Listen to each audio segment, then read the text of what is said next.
Valley reports. I will keep my comments fairly brief today because we have a very full and bittersweet agenda before us.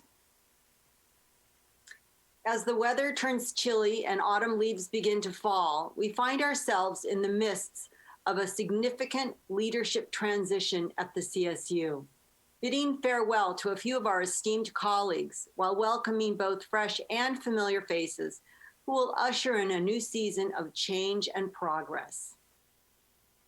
At our September board meeting, we recognized the value and committed work of outgoing trustees Becky Eisen and Hugo Morales. Joining us today are three new colleagues who will fill their empty seats and round out our discussions with their own unique and valued voices, perspectives, and insights. Governor Newsom has appointed Diego Arambula, Jack Clark Jr., and Ana Ortiz Morfitt to the CSU Board of Trustees, and they begin their terms today.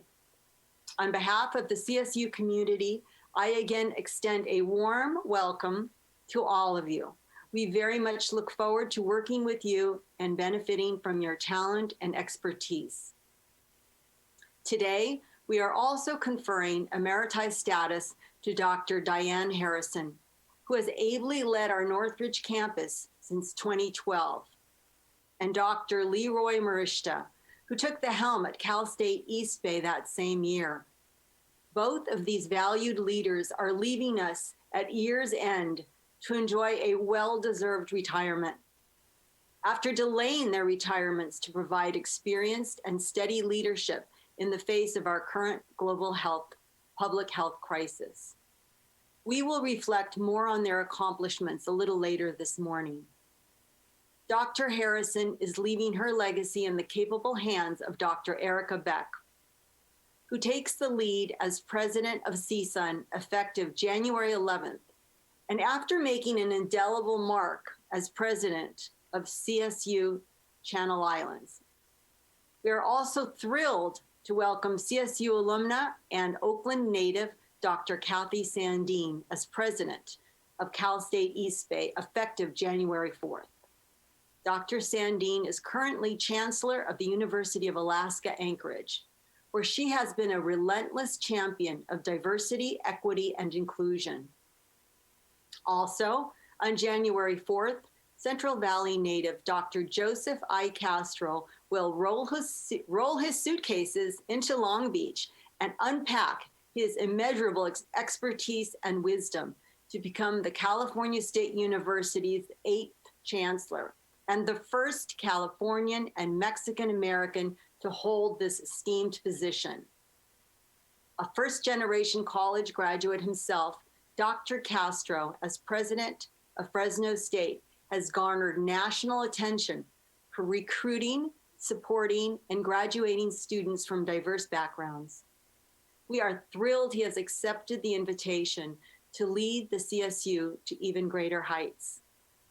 And of course, this is the last board meeting for our beloved Chancellor, Tim White, who has served our university with vision, strength, and compassion for the last 8 years, and who is retiring in early January. I know we have plenty of Chancellor White fans with us today who look forward to singing his praises a little later.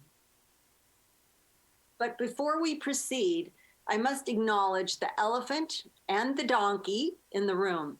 We are certainly still reeling from the most contentious election season in modern memory, marked by deep division, distrust, misinformation, family, friends, and neighbors torn apart, even threats of violence, and warranted concerns for the very system of our democracy. I point this out not to dampen the mood. Indeed, let's hope that our nation is already embarked upon a time of healing and unification. Rather, I mention it to draw a marked contrast to our own system. Let's take a moment to appreciate together. We have very carefully and purposely built a true sanctuary of civility that sustains the forward progress of our university. Of course, we don't always agree on every issue, but within this safe harbor that we steadfastly protect, People of all stripes are welcomed and valued. Discussions are heard, solutions are reached, and actions are taken, all based on the common vision for our students, our state, and our nation. It is a safe harbor secured by decades of steady leadership. Our respect and unwavering commitment to shared governance and academic freedom, our modeling of authentic civil discourse, a culture of caring, and above all, our shared vision and commitment to inclusive excellence and our data-driven efforts to advance equity and success for all students.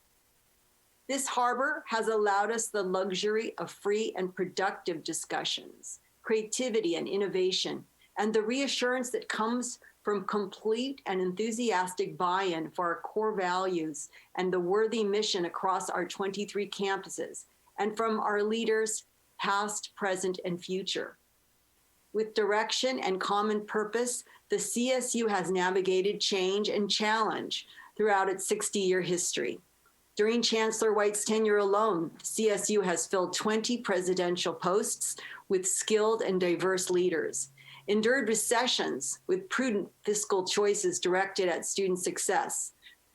We've diversified our workforce and set ambitious goals to eliminate equity gaps. We've endured tragedies and natural disasters that have scarred our campuses, and we've taken on climate change and the opportunity to create sustainable campuses. We've advanced necessary initiatives driven by the very best hopes of our students, even though some of those efforts have occasionally caused growing pains across our campuses. And with creativity and resolve, we've not only survived, but thrived through this unimaginable pandemic. There will certainly be challenges ahead, but I know that within our safe harbor, with decisive, capable, and compassionate leaders, with our rock-solid core values, and with our ever-united vision, we will continue to produce the diverse, talented, and passionate graduates who will go forth and lead our United States into a healthy and prosperous future for all. Thank you very much.